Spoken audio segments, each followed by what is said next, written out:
Hello everyone, welcome to Studynetic. मैं हूं पूजा मेहता और हम यहां पर क्लास 11 की बिजनेस स्टडी समझ रहे हैं, जिसमें मैं आपको चैप्टर 4 बिजनेस सर्विसेज को एक्सप्लेन कर रही हूं। यहां पर इसका मैं सेकंड पार्ट बना रही हूं। यहां पर जो भी मैं पढ़ा रही हूं सीबीएसई के सिलेबस के अकॉर्डिंग पढ़ा रही हूं। यदि आप दूसरे भी बोर्ड के स्टूडेंट्स हैं तो भी आप इन वीडियो से पढ़ सकते हैं, क्योंकि अधिकतर जो सिलेबस होता है वो सेम ही होता है। यहाँ पर इसके फर्स्ट पार्ट में मैंने बिजनेस सर्विसेज का इंट्रोडक्शन एक्सप्लेन किया था, साथ ही साथ बैंकिंग के बारे में भी बताया था।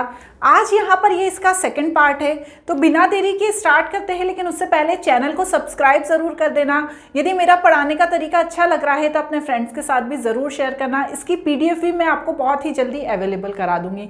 तो चलिए स्टार्ट करते हैं पार्ट 2 के साथ।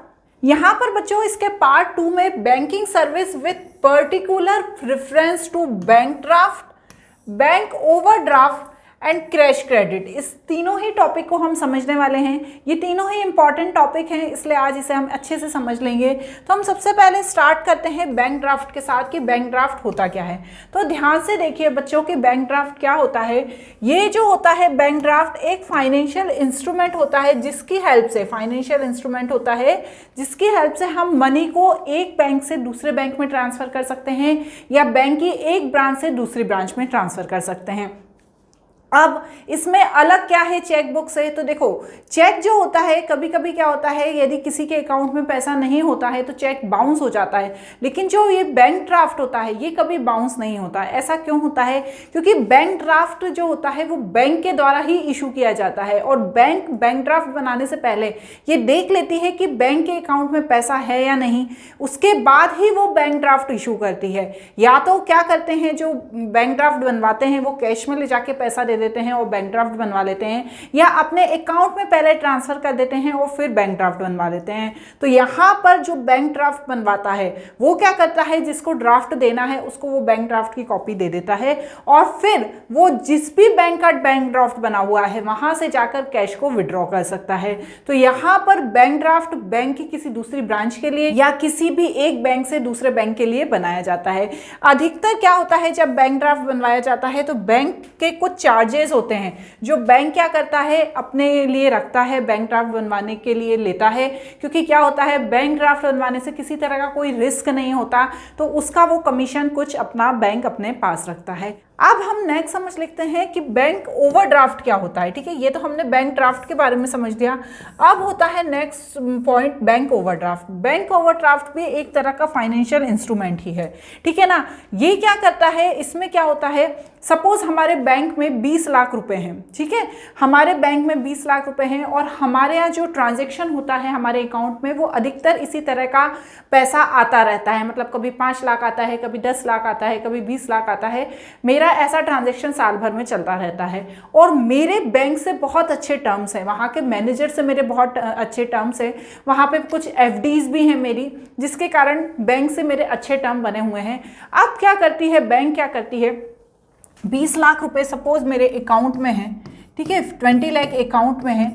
अब मैंने किसी को पेमेंट करना है और उसको मैंने क्या करा, 25 लाख का पेमेंट कर दिया, लेकिन अभी मेरे अकाउंट में सिर्फ 20 लाख हैं।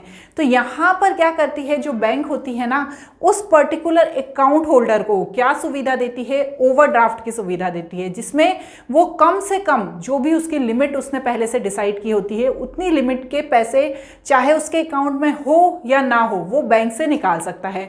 मतलब क्या है इस बात का कि यदि कोई आया चेक 25 लाख का, लेकिन जो पर्टिकुलर अकाउंट होल्डर है उसके अकाउंट में 20 लाख ही हैं, अब क्या करेगा, वो क्या करेगा, उसे कैंसिल कर देगा? नहीं करेगा, वो 25 लाख रुपीस दे देगा उसको। क्यों दे देगा? 20 लाख तो उसके अकाउंट में से और 5 लाख बैंक अपनी जेब से पैसा दे देगा ओडी का। क्यों? क्योंकि उसे पता है कि इसके पास, इस अकाउंट होल्डर के पास थोड़े दिन में पैसा आ जाएगा, इससे मेरे टर्म्स अच्छे हैं, मुझे पता है इसकी फाइनेंशियल कंडीशन कैसी है।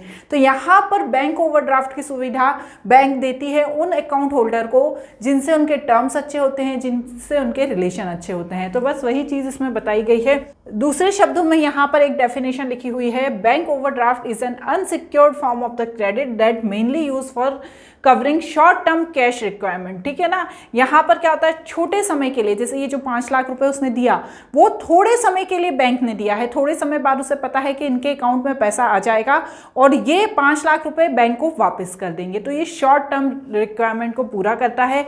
यहाँ पर जो इंटरेस्ट रेट होता है, जो बैंक को ओडी की सुविधा देता है बैंक, वो उस पर इंटरेस्ट लेता है, क्योंकि 5 लाख जो उसने दिए हैं, जिसका चेक आया था वो अपनी जेब से दिए हैं, तो अब वो जो अकाउंट होल्डर है उससे इंटरेस्ट लेता है और जो इंटरेस्ट रेट होता है वो हर बैंक का अलग अलग होता है। तो ये हो गया बैंक ओवरड्राफ्ट। अब नेक्स्ट क्या है, नेक्स्ट होता है कैश क्रेडिट। कैश क्रेडिट भी एक तरह से शॉर्ट टर्म लोन ही होता है। ठीक है ना, जैसे जो हमारी बैंक ओवरड्राफ्ट था वो शॉर्ट टर्म रिक्वायरमेंट को पूरा करता था, ये भी एक तरह का शॉर्ट टर्म लोन होता है, जिसमें क्या होता है ना, अधिकतर ये जो शॉर्ट टर्म लोन लिया जाता है वो फाइनेंशियल इंस्टीट्यूट, कंपनीज या बिजनेस के द्वारा लिया जाता है, जो अपनी डे टू डे की वर्किंग कैपिटल रिक्वायरमेंट को पूरा करना चाहते हैं। ध्यान रखिए, कैश क्रेडिट जो बैंक के द्वारा दिया जाता है वो बिजनेस को दिया जाता है मोस्टली, जो अपनी डे टू डे की वर्किंग रिक्वायरमेंट को पूरा करना चाहते हैं। यहाँ पर कैश क्रेडिट को शॉर्ट टर्म लोन भी कहा जाता है। ठीक है, जो अपने बिजनेस को रन करने के लिए बैंक से लिया जाता है। अब जब ये बिजनेस को रन करने के लिए बैंक से लिया जाता है और इसे शॉर्ट टर्म लोन भी कहा जा रहा है, तो इससे कम ही समय में पूरा भी देना होता है। ठीक है ना, सपोज मैंने 10 लाख रुपीज़ ले लिए बैंक से, ठीक है, अब ये मैंने बोला कि भाई ये शॉर्ट टर्म लोन की तरह है, मुझे अपनी वर्किंग कैपिटल के लिए इसकी नीड है, बिजनेस करने के लिए नीड है, क्योंकि ये जो कैश क्रेडिट होता है वो हमेशा किसको दिया जाता है, जो बिजनेसमैन हैं या जो को फाइनेंशियल इंस्टीट्यूट्स हैं उन्हीं को ये दिया जाता है, ये कभी पर्सनल यूज़ के लिए नहीं दिया जाता है। तो 10 लाख रुपीज़ उसको कैश क्रेडिट दे दिया, अब उसे इस 10 लाख को शॉर्ट टर्म में, मतलब with in 12 months, short term का मतलब होता है विद इन 12 मंथ्स के अंदर उसे वापस करना होता है और इस पर उसे इंटरेस्ट रेट भी देना होता है, कि यदि 10 लाख का उन्होंने बोला कि आपको 1% देना होगा, तो उसका 1% ज़्यादा आपको बैंक को वापस देना होता है। तो ये क्या हो जाता है, ये कैश क्रेडिट हो जाता है। इसके देखो आप फीचर्स भी दिए हुए हैं कि बोरोइंग की लिमिट होती है, मिनिमम कमिटमेंट चार्जेस होते हैं, interest on running balance only, validity of the credit period and security, ये कुछ फीचर्स भी दिए गए हैं, तो इन्हें भी लिख सकते हैं आप। अब इसी पार्ट 2 में एक चीज़ और आती है, क्या आती है, ई बैंकिंग।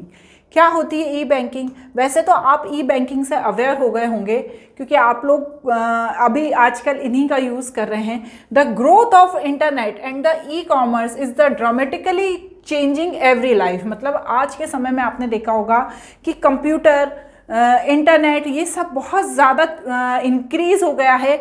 अब इनके इंक्रीमेंट के कारण क्या हुआ है, जो बैंकिंग सर्विसेज हैं उसने भी इनको अडॉप्ट कर लिया है। ऐसा नहीं है कि पहले तो बस गेमिंग के लिए यूज़ किया जाता था, या पहले तो अपने ऑफिस में काम करने के लिए ही कंप्यूटर या जो ई कॉमर्स है उसका यूज़ किया जाता था, लेकिन आजकल ई बैंकिंग स्टार्ट हो गई है। मतलब क्या हुआ कि आप वर्चुअल तरीके से क्या कर सकते हो, अपने कंज्यूमर्स को पेमेंट कर सकते हो या उनसे पेमेंट ले सकते हो। ठीक है ना, आप भी अभी जी पे यूज़ करते होगे, पेटीएम यूज़ करते होगे, अमेजन पे भी आ गया है, उसे भी यूज़ करते होगे। तो ये सब क्या है, ई बैंकिंग के ही एग्जाम्पल है। अब इसमें क्या है, वही चीज़ लिखिए in simple word, internet banking means any user with PC and the browser can get connected to the bank website and perform the any virtual banking function available in any bank service. ठीक है ना, यहाँ पर क्या होता है, सब काम इंटरनेट के थ्रू होता है, किसी भी ह्यूमन की नीड नहीं होती।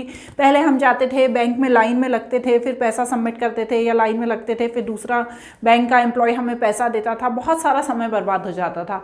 लेकिन आज के टाइम में सब वर्चुअली हो गया है, तो उसे ही ई बैंकिंग कहा जाता है। क्लियर? अब इसके बेनिफिट क्या हैं, देखो कुछ बेनिफिट लिखे हुए हैं। E banking facilitate the digital payment and the promote transparency of the financial statement. ठीक है, e banking provide 24 hour 365 days, मतलब हमेशा ही ये ऑन रहता है। ऐसा नहीं है कि रात को बंद हो जाएगा या सिर्फ 10 से 5 ही चालू रहेगा, हमेशा चालू रहता है।